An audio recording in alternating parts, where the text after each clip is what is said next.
ભગવાન શિવ હિન્દુ ધર્મના ત્રિદેવોમાંથી એક છે. બ્રહ્મા સર્જનના દેવતા છે, વિષ્ણુ પાલનના દેવતા છે અને શિવ સંહાર તથા પુનઃસર્જનના દેવતા માનવામાં આવે છે. ભગવાન શિવને મહાદેવ, ભોલેનાથ, નટરાજ, શંકર અને નીલકંઠ જેવા અનેક નામોથી ઓળખવામાં આવે છે. તેઓ સરળ સ્વભાવના છે અને સાચી ભક્તિથી સહેલાઈથી પ્રસન્ન થાય છે. શિવજીનું નિવાસ સ્થાન કૈલાસ પર્વત માનવામાં આવે છે.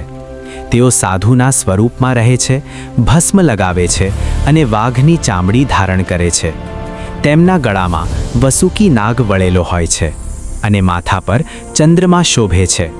તેમની જટામાંથી વહેતી ગંગા નદી પૃથ્વી પર ઉતરેલી માનવામાં આવે છે, જેથી પૃથ્વીનો નાશ ન થાય. સમુદ્ર મંથન વખતે જ્યારે હલાહલ નામનું ભયાનક ઝેર બહાર આવ્યું, ત્યારે સમગ્ર સૃષ્ટિ બચાવવા ભગવાન શિવે તે ઝેર પી લીધું. ઝેર ગળામાં જ અટકી ગયું, જેથી તેમનો ગળો નીલો થયો અને તેઓ નીલકંઠ કહેવાયા. આ ઘટના તેમની ત્યાગ અને કરુણાનું ઉત્તમ ઉદાહરણ છે. ભગવાન શિવ તાંડવ નૃત્ય માટે પણ પ્રખ્યાત છે. તાંડવ નૃત્ય સૃષ્ટિના વિનાશ અને નવી શરૂઆતનું પ્રતીક છે.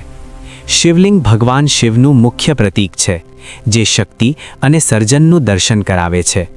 સમગ્ર ભારતમાં 12 જ્યોતિર્લિંગો ખૂબ પવિત્ર માનવામાં આવે છે.